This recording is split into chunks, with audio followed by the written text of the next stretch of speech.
los celos de Dios. Como subtítulo vamos a tener exclusivamente glorioso. Los celos de Dios exclusivamente gloriosos. Vamos a Deuteronomio 6:15. Le invito a que sea muy ágil en la búsqueda de pasajes. Vamos a consultar bastantes.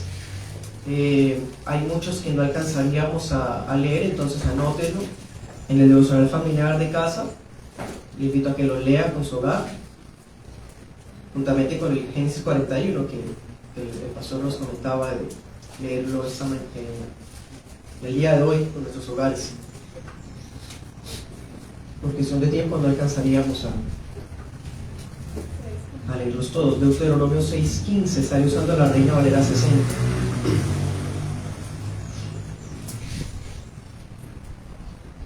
Dice: porque el Dios celoso, Jehová tu Dios, en medio de ti está, para que no se inflame el furor de Jehová tu Dios contra ti y te destruya de sobre la tierra. Amén. Será el primer texto que estaremos leyendo. Vamos a estar mirando otros más. ¿Bien?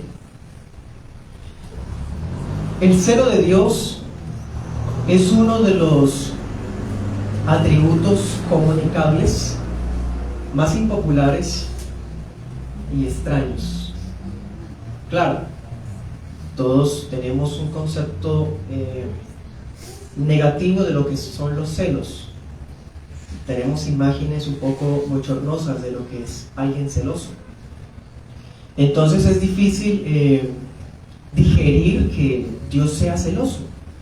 Pues bien, hoy vamos a aprovechar esa oportunidad para estudiar y comprobar que los celos en Dios no son para nada lo que uno puede llegar a ver popularmente, de ninguna manera.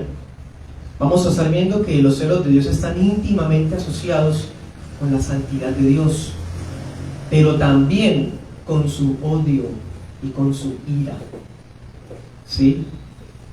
Ahora bien, decimos que el atributo es comunicable porque, vamos también a estar viendo eso brevemente, porque existen aspectos de nuestra vida donde los celos se vuelven un deber. Y es extraño, insisto, pero sí, hay áreas en nuestra vida, especialmente en la vida cristiana, donde los celos deben ser parte integral de nuestra vida, donde los celos son un sentimiento legítimo. Entonces vamos a estar estudiando esta enseñanza en dos puntos. Primer punto, su significado y su relación con el matrimonio. Segundo punto, su intensidad y su comparación con el fuego. Y terminaremos con algunas aplicaciones. Bueno, comencemos. Primer punto, significado y su relación con el matrimonio.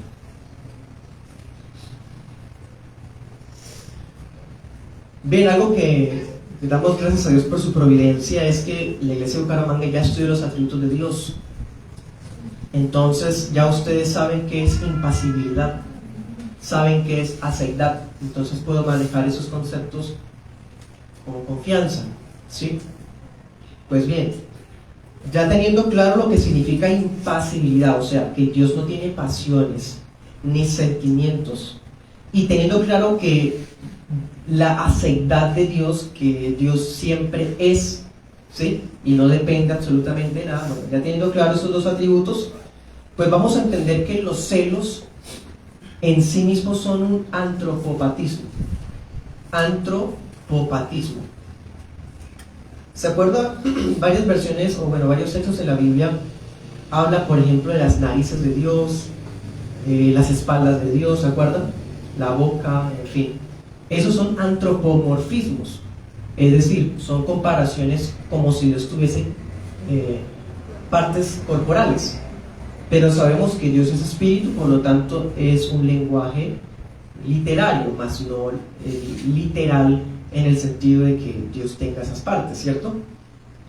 Pues bien, hablamos de antropopatismo cuando hablamos de sentimientos o emociones, porque Dios es impasible y en el Dios impasible no pueden habitar pasiones ni sentimientos.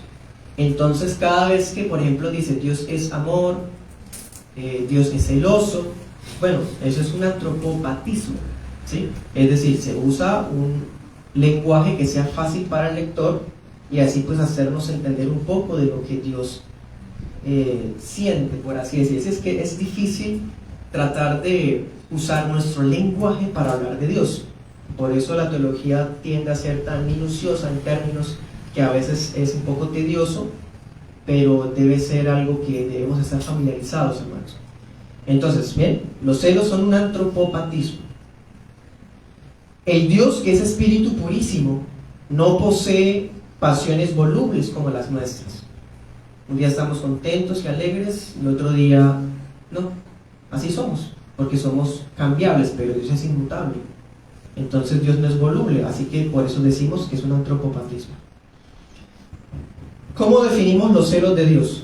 Bueno, podemos definirlos así: su santo afecto por garantizar y conservar su propia gloria y el honor de su nombre, junto con todo lo que la propenda. Así podríamos definir los celos de Dios: su santo afecto por garantizar y conservar su propia gloria y el honor de su nombre, junto con todo lo que la propenda.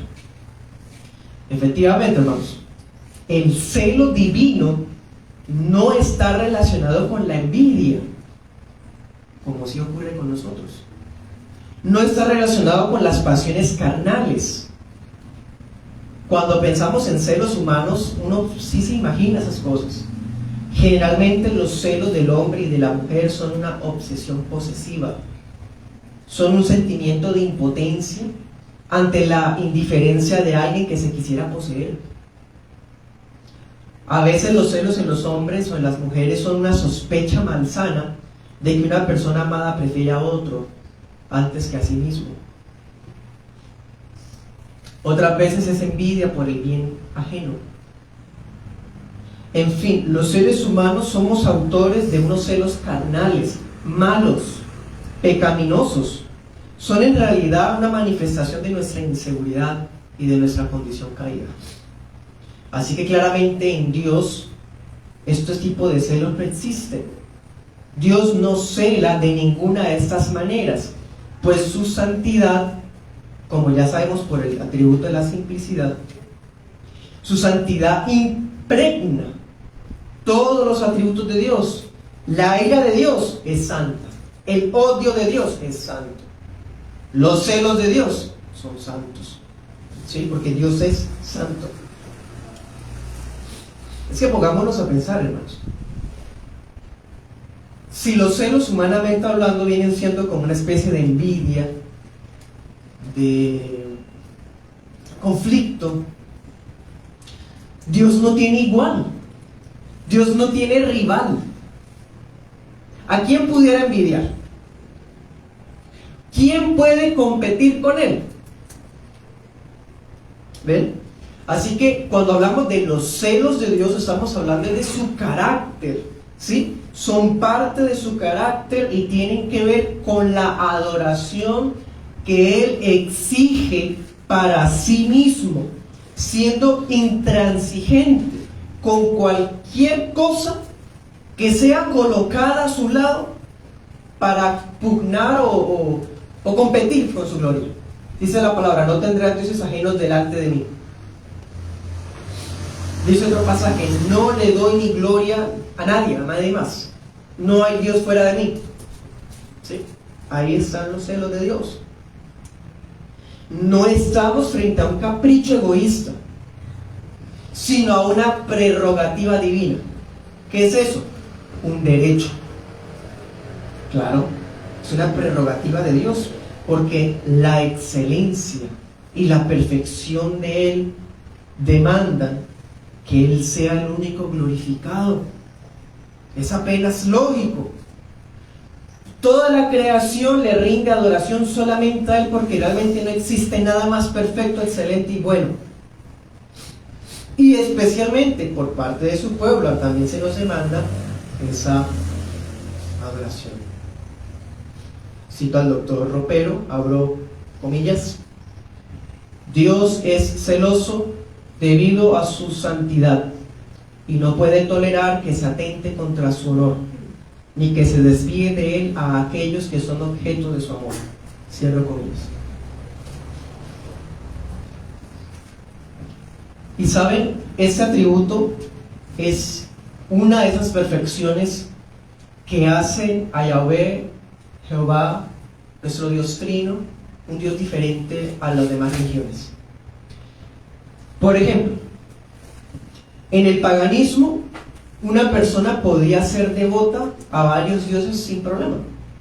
Un hombre podía rendir culto a Apolos y a la vez tenía ídolos familiares y podía rendirle culto al emperador. No pasa nada.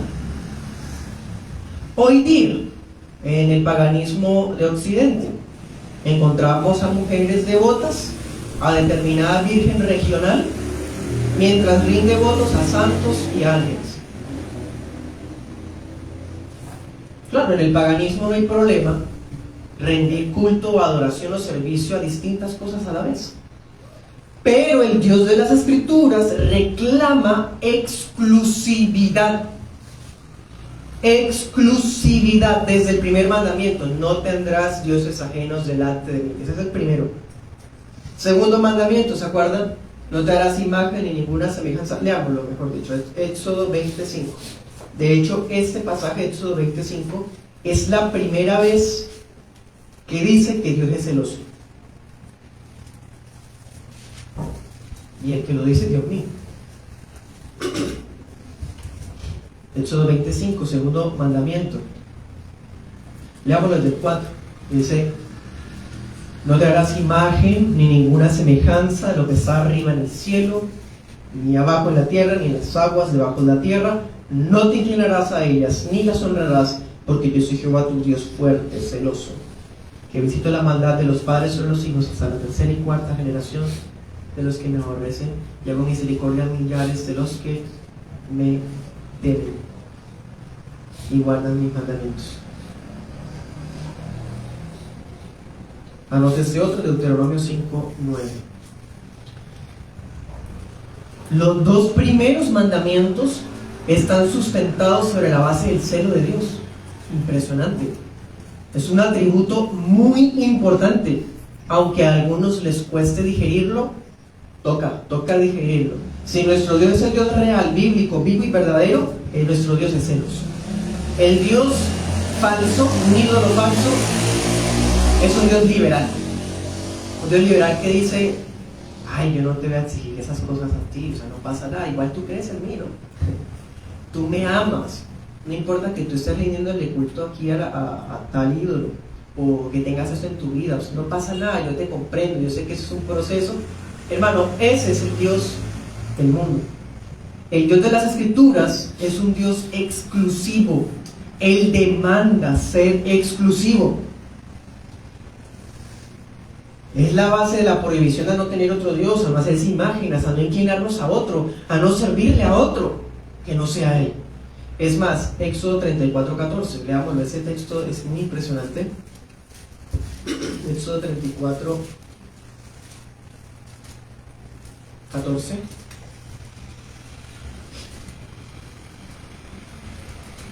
Miren lo que hace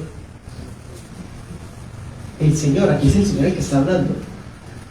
No te has de inclinar a ningún otro Dios, pues Jehová, ¿qué dice? Cuyo nombre es celoso. Dios celoso es. Impresionante. Además de que aquí hay un énfasis que se repite con el concepto, está revelándonos que el nombre del Dios del pacto está asociado íntimamente con los celos. Yahvé, Jehová, es celoso. Y su nombre es celoso. No es solamente un adjetivo, no es un título, es el nombre. ¿Pueden darse cuenta de lo importante que es? Así que, hermanos, Dios mismo fue quien se dio a conocer como celoso, y esta cualidad es parte esencial de su ser.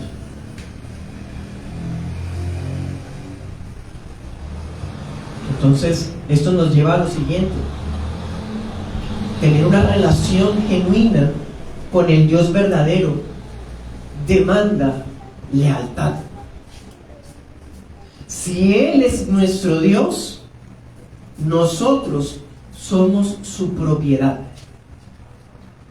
Y como diría Cantares 2:16, y Él es de nosotros. ¿No le parece hermoso eso? Yo soy suyo y Él es mío. Bueno, eso es la adoración que gira alrededor de los celos de Dios. Cualquier transgresión o rebelión contra esto es desafiar al Dios fuerte. ¿Qué decía la palabra? Porque yo soy Jehová tu Dios, fuerte, celoso, que visito la maldad de los padres sobre los hijos. Hay una advertencia solemne, seria, una amenaza directa, hermanos. Oponernos a esto, o llevar la contraria a esto, o desafiar los celos de Dios, es colocarnos frente a una guerra donde no vamos ni a empatar, hermanos. Por eso, la mejor figura que presenta la Biblia para representar esa relación de pacto entre Dios y nosotros es el matrimonio. Usted lo puede verificar una y otra vez: Ezequiel, Jeremías, especialmente Oseas, mismo Cantares y etcétera. Así como los esposos se pertenecen uno al otro, así como lo oye, se pertenecen. Las mujeres impías dicen: yo no le pertenezco a nadie. No, señora, si usted está casado, usted le pertenece a su marido. Lo mismo con el varón, que dice Corintios: ni no tiene potestad sobre su propio cuerpo, sino su mujer. ¿Sí? En el pacto matrimonial hay no una posesión caprichosa, sino una posesión legítima. Son el uno del otro. Nada más puede intervenir ahí, ni los suegros ni los hijos. Son el uno del otro.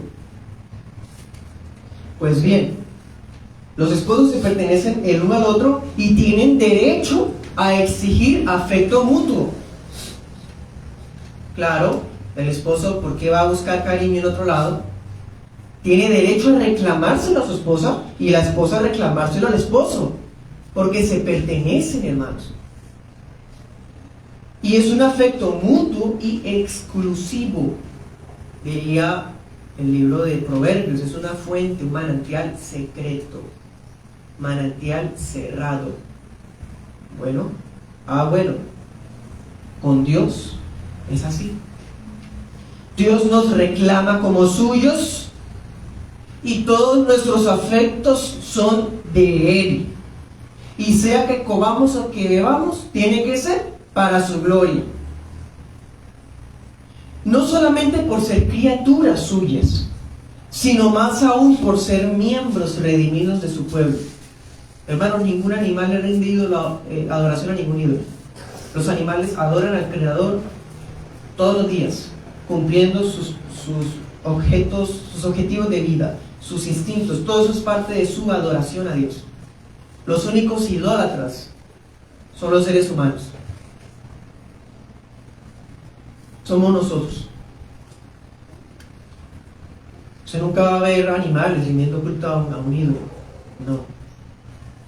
Pero es que Dios no solamente reclama gloria de nosotros por ser criaturas, es por ser parte del pueblo. Si usted es hijo de Dios, si usted es parte de la iglesia, ya no solamente le debe adoración a su Creador por ser una criatura suya, sino por ser hijo, por ser adorador, por ser siervo de Cristo, ¿sí?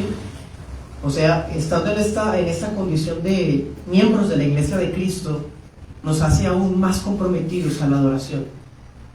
Aún más. Siguiendo con la idea del matrimonio, un marido tiene derecho a sentir celos si su esposa envía fotos suyas a otro que no es él. Una esposa tiene derecho a sentir celos si su marido le envía audios cariñosos a un extraño. En casos como los que acabo de mencionar, más bien, sí sería pecado si eso ocurre y no sienten nada. Eso sí le sería pecado, hermano. Porque los celos en ese contexto son legítimos. Es una prueba de que se ama. ¿Quién no está dispuesto a ser agresivo con tal de proteger aquello que ama? Por ejemplo, ¿dejaríamos a nuestros hijos a su suerte ante una relación o una amistad impía que los puede torcer o dañar? No, el celo paternal, ahuyentamos a esas personas, ¿cierto que sí? Bueno, así que vemos que hay celos legítimos, hay celos que están bien, que son parte de nuestros roles, sea como padres, pero especialmente como esposos, ¿sí? Ahora pensémoslo así: si el Señor Jesús se entregó por su esposa hasta en muerte de cruz para santificarla, para glorificarla, ¿cómo permitiría que ella ponga sus ojos sobre otro amante? ¿Permitiría que sus hijos se inclinen ante otro que no sea él? No, hermanos. Estamos bajo un pacto de gracia, un pacto de redención que es maravillosísimo, pero que demanda exclusividad, porque nuestro Dios es celoso.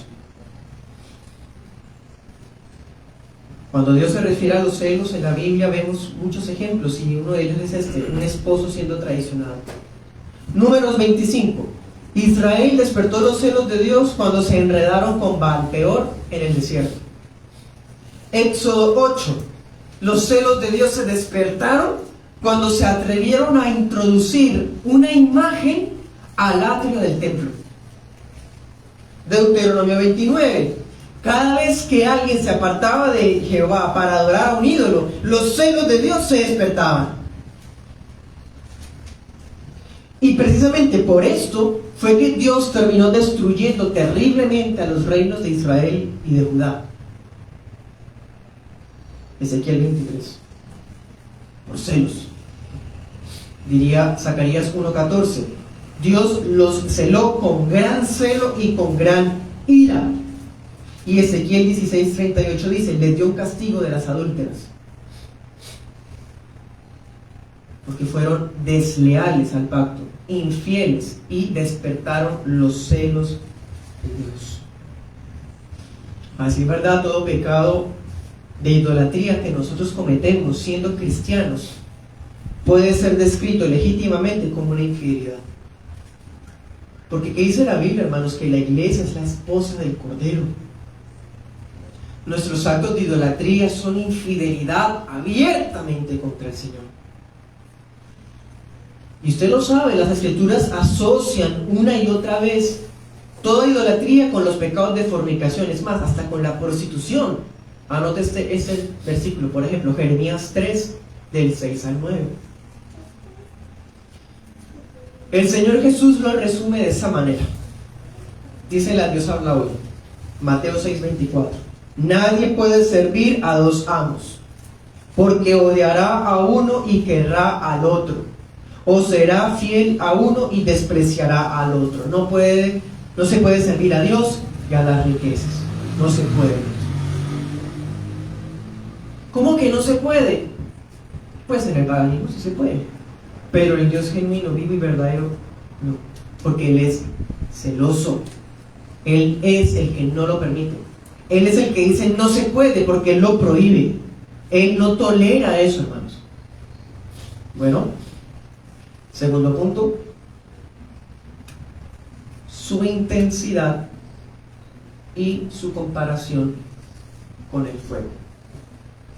Vamos a Isaías 42:13.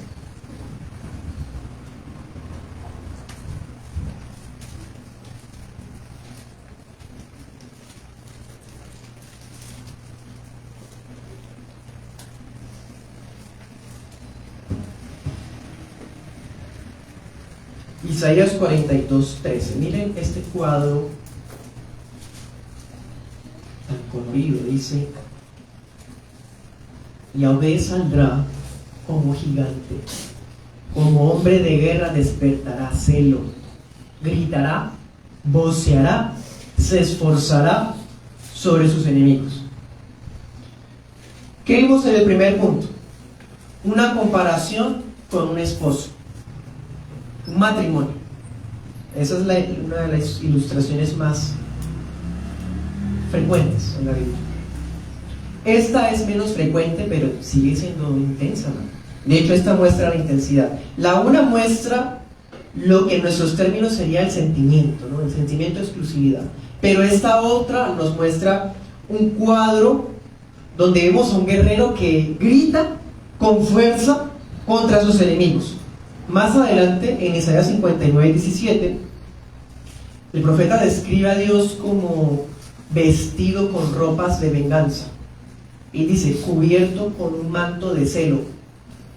O sea, nos dibuja un cuadro de un guerrero vestido para la ocasión, pero hasta cubierto con un manto, que ese manto es el celo.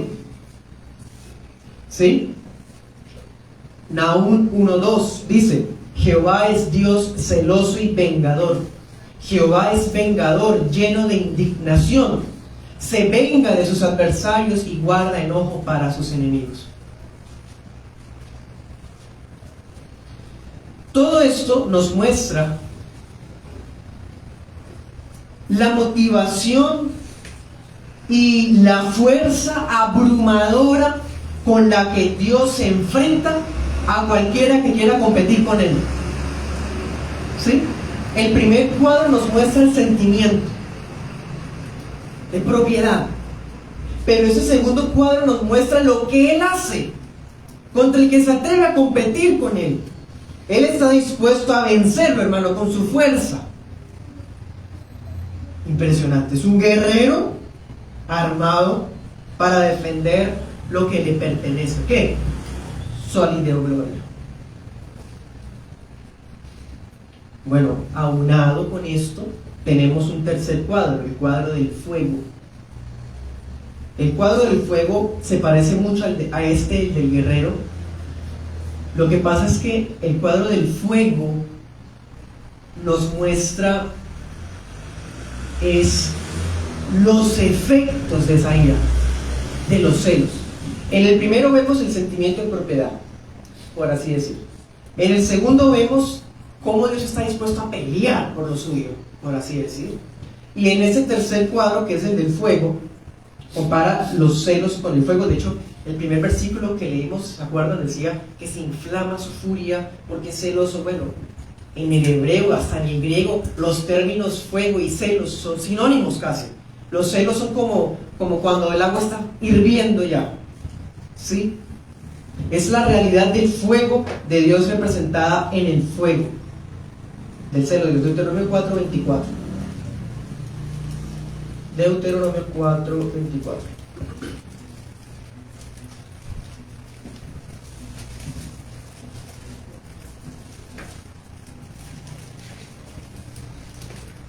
¿Qué dice? Jehová tu Dios es fuego consumidor. ¿Y qué dice? Dios celoso. Dios es fuego consumidor, sí, y está dicho en el contexto de los celos. Porque celos y fuego son prácticamente, bueno, son inseparables, hermanos. Dios es fuego porque es celoso y sus celos son fuego. El fuego es un símbolo de la, diría Vicky, el doctor Vicky, un símbolo de la energía infinitamente intensa del afecto de Dios cuando habita con su pueblo.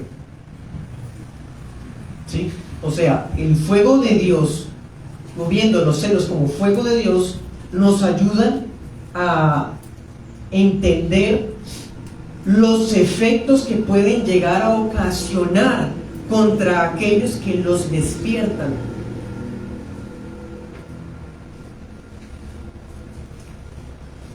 El celo de Dios actúa como un fuego consumidor, inflamado por su ira santa. Dos cosas. Primero, sea porque su pueblo consiente el pecado o porque alberga ídolos en su corazón mientras finge que lo adora. ¿Se acuerdan? Josué 24:19. Josué les dice: ustedes no van a poderle servir al Señor. Y ellos le dicen: nosotros sí le serviremos. No, ustedes no van a poder servirle, porque Dios es celoso. Y yo sé que cuando pasen de aquí para la tierra prometida, o cuando nosotros faltemos, Ustedes van a enredarse con los dioses de estas naciones y no van a poder servir al Señor porque Él es celoso. Y segundo, el celo de Dios lo vemos en el juicio que derrama sobre las naciones que no lo conocen. O sea, no solamente Dios muestra celos cuando su iglesia, su pueblo le es infiel. Él muestra su celo aún cuando el mundo abunda en pecado y se hunde en la impiedad y en la idolatría. Sofonías 3:8, anótelo. Solo que, pues, obviamente el concepto de celos está más asociado o más mencionado en la Biblia con relación a su pueblo, porque son suyos, ¿sí? Pero con relación al mundo también de cierta manera, porque están adorando al palo, a los animales, al materialismo, al Estado, y no a Él. Sofonías 1:18: no hay plata ni oro que pueda salvar a nadie del celo de Dios. ¿Qué se siente cuando alguien es alcanzado por el fuego de Dios, por los celos de Dios? Preguntémosle al salmista. Salmo 79:5. Salmo 79:5.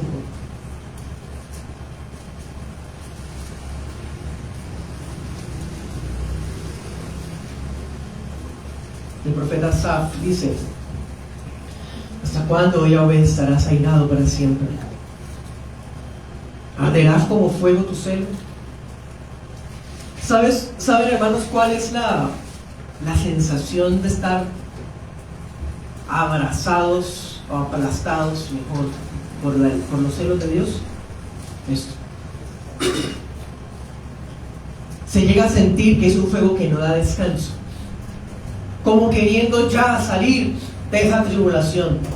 El profeta observa, mira, su pueblo está destruido. Pasa el tiempo, no hay respuesta de Dios, siguen destruidos. ¿Hasta cuándo? Bueno, eso es lo que vive el que despertó los celos de Dios. Su disciplina para aquellos que son sus hijos será directa, evidente. Bueno, la ira de Dios es intensa, hermanos, como un fuego. Diría el de Proverbios, ¿se acuerdan? ¿Alguien puede jugar con fuego y no quemarse? El celo de Dios lo vemos en muchos sentidos en la palabra del Señor. Llevado por su celo, Dios hizo volver a Israel a su tierra tras el destierro a Babilonia en días de Zorobabel. Ezequiel 39:25. Él les había dicho allá: por causa de ustedes mi nombre fue blasfemado. Entonces, por mi celo les juro que voy a traerlos de regreso. ¿Se cumplió? Claro que sí, hermano. 70 años después, regresa el remanente. En Ezequiel 35:11, la tierra que Dios había prometido a Abraham y que era Israel había sido conquistada por naciones paganas. Entonces Dios dice: se despierta mi celo porque se adueñaron de la tierra, pues se las voy a regresar, se los juro en mi celo. ¿Sí? Y miren este pasaje, leámoslo, Isaías 37:32. Por su celo, ojo con esto, Dios juró que conservaría un remanente para él. Por su celo. Isaías 37:32.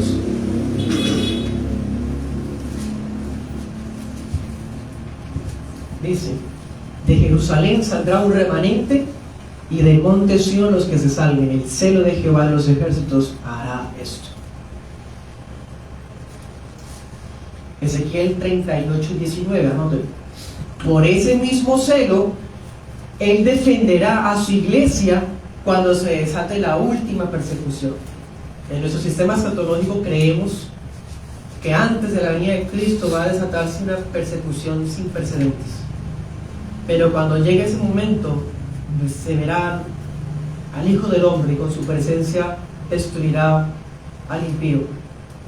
Bueno, Dios en su ira, en su celo, juró que cuando ese día llegue, Él va a destruir a las naciones que se levanten contra su iglesia. Ezequiel 38, 19. Anótese otro, Isaías 63, 15. Ese texto podemos usarlo cuando oramos, hermanos, por la iglesia perseguida. Isaías veía la destrucción de su pueblo y decía: ¿dónde está tu celo y tu poder, la conmoción de tus entrañas y tus piedades? Podemos orar por los hermanos que están siendo masacrados, perseguidos, basados en el celo de Dios. Señor, muestra tu celo por tus hijos, por tu pueblo. ¿Dónde está tu celo y tu poder? ¿Sí? Con base en los celos podemos pedir a Dios que nos defienda, especialmente a la iglesia perseguida. A decir verdad, Dios vela por su gloria y está dispuesto a deponer cualquier cosa que pretenda suplantar el primer lugar que le pertenece. Cada vez que nos entregamos a las cosas terrenales, o que confiamos en el hombre, o esperamos en las riquezas, o amamos a alguien más que a él, demostramos nuestra tendencia a crear ídolos y a alimentar nuestros caprichos. Y muchas veces nuestras mentes llegan a enceguecerse de tal forma que nos cerramos a razonar, a discernir que lo que estamos haciendo contraría los mandamientos de Dios. ¿Cuántos incluso estarían dispuestos a quitarse la vida antes de renunciar a sus ídolos? Así somos por naturaleza, hermanos. Pues sepan que Dios, por sus celos, no nos comparte con nada ni con nadie. Para terminar, voy a decirles 4 aplicaciones.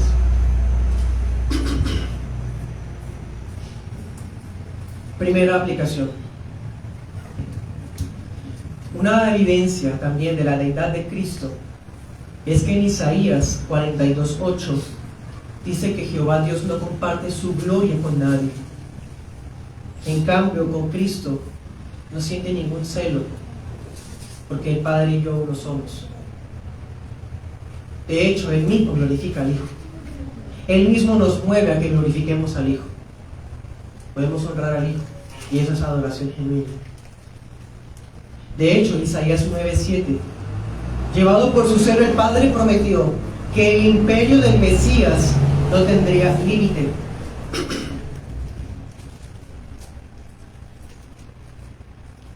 Pero el Padre es celoso, no solamente Él, sino también el Hijo. El Hijo también es celoso. Juan 2:17, ¿se acuerdan? El Señor Jesús lo consumió el celo por la casa de su Padre. Cuando habían convertido el templo de Dios en una cueva de ladrones, Él mismo con su celo, con su autoridad, hermano, ya sabemos lo que hizo. Cristo también es celoso, porque Dios es celoso. Dios Hijo es celoso.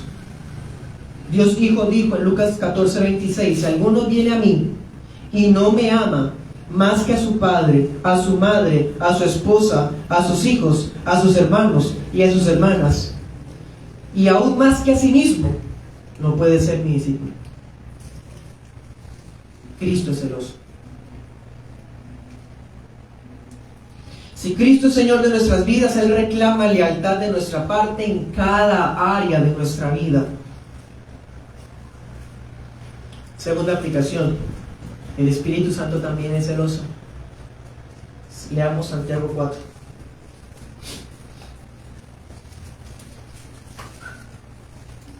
Verso 4. Ahí vemos, hermanos, la unidad en la Trinidad. No hay 3 dioses celosos, es un solo Dios celoso. Dice la palabra: almas adúlteras, ¿no saben que la amistad del mundo es enemistad contra Dios? Cualquiera pues que quiera ser amigo del mundo se constituye enemigo de Dios. ¿O piensan que la Escritura dice en vano, el Espíritu que Él ha hecho morar en nosotros nos anhela celosamente? El Espíritu Santo también nos cela, hermanos. ¿Queremos provocar los celos de Dios con el yugo desigual? ¿Con amistades impías? ¿Todavía practicaremos lo que les agrada? ¿Tienen amigos homosexuales obstinados? ¿Amigas fornicarias impenitentes? ¿Participa con familiares de tradiciones paganas porque no les ve nada de malo en Halloween o el día de las velitas? ¿Y luego participar de la cena del Señor como si nada? ¿Podemos ser más fuertes que Dios? 1 Corintios 10:22. Diría Pablo a los Corintios: los que así actúan no conocen a Dios, y para vergüenza suya se los digo. 1 Corintios 15:34. Tercera aplicación: todo aquel que no tiene celo de Dios no conoce a Dios. ¿No nos hierve el corazón al ver cómo se pierden las almas adorando ídolos muertos? ¿Cuántos hogares latinos hacen el rosario a la Virgen todas las noches, cuando eso pudiera haber sido un devocional familiar a la luz de las Escrituras? ¿No sientes celo por eso? ¿Qué hay de las multitudes de neoevangélicos con sus cánticos y cultos excéntricos? ¿No sientes celo por eso? El celo de Dios debe consumirnos cuando vemos al mundo olvidarse y despreciar la palabra. Salmo 119, 139. Cuando vemos que en el domingo los creyentes se ponen de pie, muy piadosos, pero entre semana viven como mundanos, impíos. ¿No sientes celo por eso, hermano? Tito 2:14, debemos ser celosos de buenas obras. 2 Corintios 7:11, especialmente con la generosidad, celosos en dar. Gálatas 4:17, celosos en honrar a los pastores bíblicos y en desechar a los falsos maestros. Pero ¿saben? Este celo no debe ser una obligación, como diciendo que la iglesia es la que prohíbe o que el pastor es el que prohíbe. Es por convicción personal. ¿Usted conoce o no a Dios? Gálatas 4:18, es bueno tener celo no solamente cuando nos están viendo, sino también en lo privado, en el transcurrir de la semana. Dice el Señor, Apocalipsis 3:19, yo reprendo y castigo a todos los que amo. Sé pues celoso y arrepiéntete. ¿Ven? Es un deber cristiano ser celosos. Obviamente dentro de este contexto que estamos viendo. Cuarta y última aplicación. Vamos a 2 Corintios 11:2.